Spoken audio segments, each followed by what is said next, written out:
In this last video, I just want to remind you to create a separate folder for the products that you're selling, for the download products. So what you want to do here in this new folder that I created, where I've uploaded my reseller files, the website, and so on, is you want to create a new folder and call it something like download page or downloads or DL.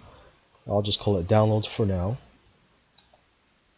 Okay, so I've just created a new folder inside this folder, and so what you're going to want to do is go to the left side here, look for the product files, the products that you're selling, and I'll transfer them or drag them over to the download folder here.